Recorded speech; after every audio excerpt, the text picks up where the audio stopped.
But Rex, I don't know if you agree with me, but this work is rather easy. Okay, but I want to add that this work is only easy if you actually do your work. Right, so let's quickly have a look. I just want to go through a few notes with you that we need to make sure of.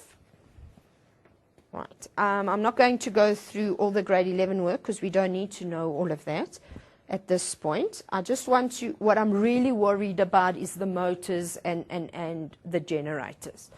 Right, let's just quickly go through this. An electric motor, very important, electric motor converts electrical energy into kinetic energy or into mechanical energy. Right. And yeah, they give us a whole lot of stuff, but what is important here is to know a simple DC electric motor. You will also see they use another word here, a commutator. Right, okay. A commutator or a split ring. Okay. Most of our books make use of split rings because that is the main difference. Right? We also then have contacts, right? I just quickly want to mention here, they say to us, we have a commutator or a split ring, which you can see in the diagram below. The commutator turns the coil and regularly reverses the current through the coil. This ensures that the coil keeps turning in the same direction. Right.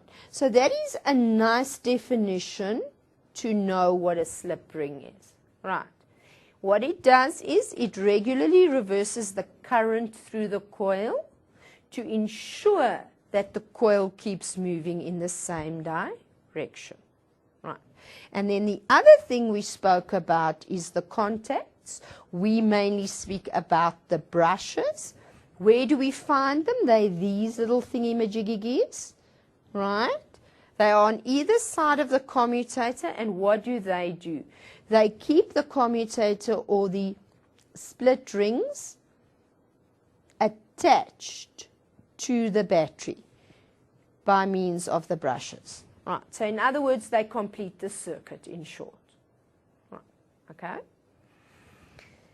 Right. So that is a DC motor. Right? They say a DC motor, the turning motion of electric motors does valuable work. And then they say we must look at both DC and AC. Right, okay. So that was the one thing I wanted to mention to you. Then the next thing that is quite important over here is the generator. And can you see what the difference between a generator and a motor is? If you were doubting this, look there. A motor took electrical energy to kinetic energy, while a generator converts kinetic energy to electric energy. Let's just go back. Can you see this motor that I had here? Had a little picture there. It had a power source, you see? And that is why it was a DC motor, right? Okay. Can you see? Yeah, we have no power source. So that is why it is a generator. Right. And now what happens in this generator? Mechanical energy is going to turn this coil, right? In the form of steam, someone cycling, whatever, right? So this is, the mechanical energy is going to turn in this coil. What is important here is that we can immediately identify that this is an AC motor, a generator. And why is it an AC generator? Very important, because it has slip rings. Right. Energy is required to turn the coil in the magnetic field. And then the brushes push past the slip rings, and they also make sure that it's completed. And then, very important, here we are going to use Fleming's right-hand rule. Right.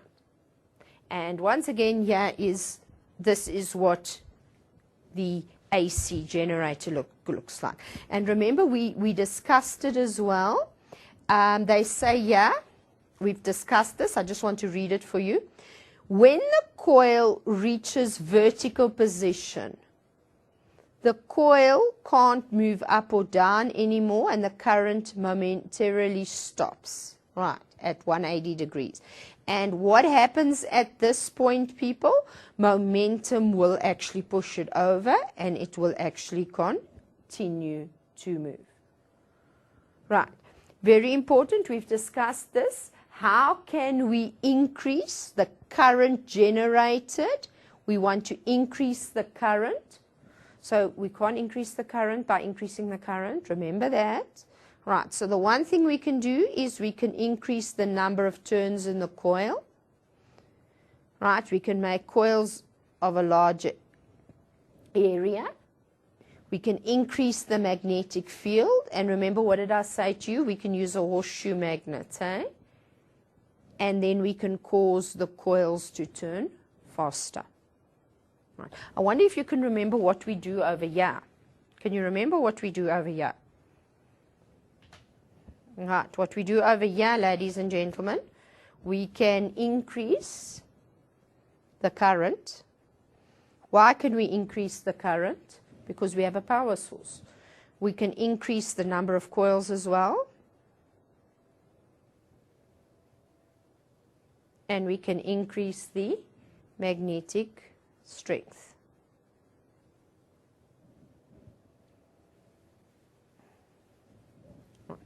Okay, right, so that we have got there as well. Right, DC generators, remember we've just discussed this was an AC generator. Remember the difference between a GC generator. A DC generator looks a lot like the DC motor. It also has split rings. Right, okay. Then the next thing that we had to know was alternating current, and we need to know that our alternating current graph looks like this. Yeah, we can see when a coil's there it's 0. And then remember what happens? It will be pushed over by momentum. Right. And you need to remember that we will not always be getting maximum. We make use of the RMS there. Right, so that is what my current my AC current graph would look like. And then in South Africa, I want to mention this because they do often ask you about this, so you need to know about it. Alternating current in South Africa works on a frequency of 50 cycles per second, right, 50 hertz. And that is, so in other words, what is happening is it is changing direction 50 times in 1 second. Right, okay. And then I explained to you about the root mean square. The root mean square is going to be what we're going to refer to our average. And remember that if you needed to work out how much DC current you would need, then you would have to work out the RMS. Right. Okay, so you need to remember that as well. And there we have our calculations. Right. Okay, now